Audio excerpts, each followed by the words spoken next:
My journey to Antarctica, the dream of the frozen continent.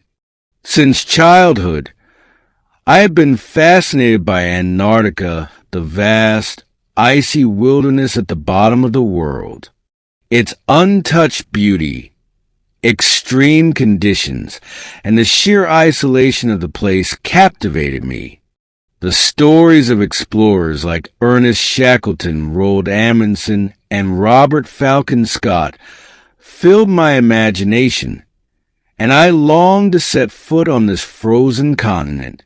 For years, it remained a dream, something too distant, too impossible. But life has a way of surprising us. One day, I received an email from the Antarctic Research Program inviting me to join an expedition as a writer and observer. It was an opportunity of a lifetime. I accepted without hesitation, even though I knew the journey would test my endurance and courage. With my bags packed with thermal layers, survival gear, and a journal to document my adventure, I embarked on a journey that would change my life forever. The voyage begins. My journey began in Ushuaia, Argentina, the southernmost city in the world. This small town, perched on the tip of South America, is often called the gateway to Antarctica.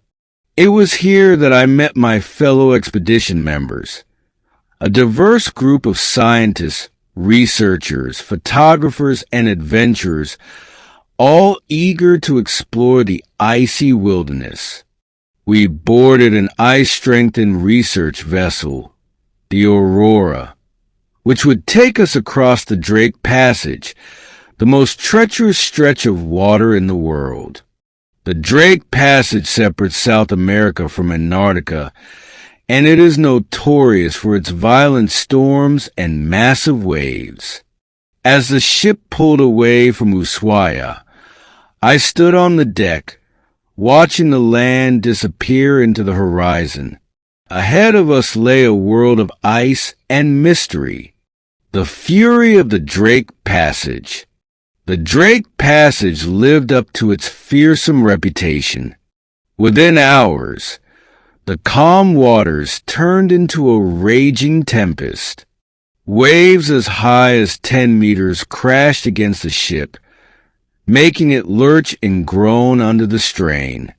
For 2 days, I struggled with seasickness, unable to do anything but lie in my bunk.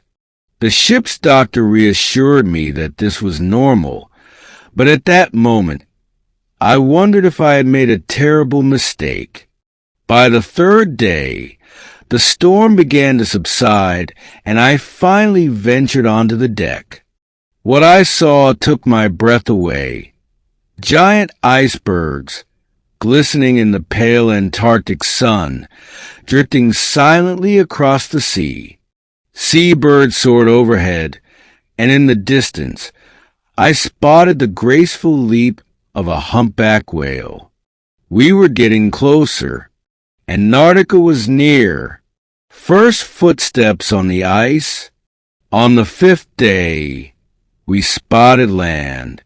The towering, snow-covered peaks of the Antarctic Peninsula came into view, their jagged edges piercing the sky. The excitement on the ship was palpable. Dressed in heavy-duty cold-weather gear, we climbed into small inflatable boats called Zodiacs, which would take us ashore. As we approached, I could see penguins waddling along the icy shoreline, seemingly unbothered by our arrival. The moment my boots touched the frozen ground, a wave of emotion washed over me. I was standing on Antarctica, the most remote, untouched continent on Earth. The landscape was surreal, a vast expanse of ice, stretching endlessly in every direction. The air was the purest I had ever breathed, crisp and untouched by pollution. It felt like another planet. Life among the ice. For the next 2 weeks, we explored various research stations and remote locations along the Antarctic Peninsula. At Palmer Station, a U.S. research facility, I met scientists studying climate change and marine life. They explained how Antarctica was warming faster than any other place on Earth, causing ice sheets to melt at an alarming rate. We also visited Port Lockroy, a historic British research station, now preserved as a museum.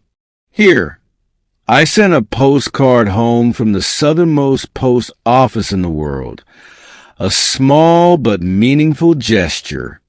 One of the most unforgettable moments was visiting a penguin colony. Thousands of Adelie and Genda penguins covered the rocky shores, their playful antics filling the air with noise. Watching them waddle, dive, and slide on their bellies was a joyful experience. Seals basked lazily on floating ice, while orcas and minke whales occasionally surfaced, sending plumes of mist into the frigid air. Antarctica was alive, despite its harsh conditions. The silence and the storm. One evening, I wandered away from the research station to experience true Antarctic silence. It was a silence so deep, so absolute, that I could hear my own heartbeat. No cars, no voices, no birds chirping, just the whisper of the wind and the distant crack of shifting ice. But Antarctica can change in an instant. The next morning, a fierce blizzard swept across the continent, trapping us inside for 2 days. The wind howled like a living thing, shaking our shelter and reducing visibility to near zero. I learned firsthand how unforgiving this land could be. Survival in Antarctica depends on preparation, teamwork, and respect for nature, the melting ice and the future. As we continued our journey, I saw the effects of climate change firsthand. Icebergs that had been stable for centuries were now breaking apart. Glaciers were retreating, and scientists warned that rising global temperatures could cause catastrophic changes in the coming decades. Despite its remoteness, Antarctica is not untouched by human actions. Pollution, overfishing, and climate change threaten this fragile ecosystem. I realized that our responsibility to protect this continent was greater than ever. The journey back. After weeks of exploration, it was time to leave. As our ship sailed away from the Antarctic Peninsula, I stood on the deck, watching the icy world fade into the distance. A part of me never wanted to leave. The return voyage across the Drake Passage was calmer, giving me time to reflect. Antarctica had changed me. It taught me resilience, the power of nature, and the importance of preserving our planet. Epilogue. A promise to the ice. Now back home, I often think of Antarctica, the vast silence, the towering glaciers, the playful penguins, and the endless white landscape. I carry its memory in my heart, and I share my story, hoping to inspire others to protect this last great wilderness. Antarctica is more than just ice and cold. It is a reminder of the beauty, the fragility, and the wonder of our planet. And though I may never return, a part of me will always remain on the frozen continent,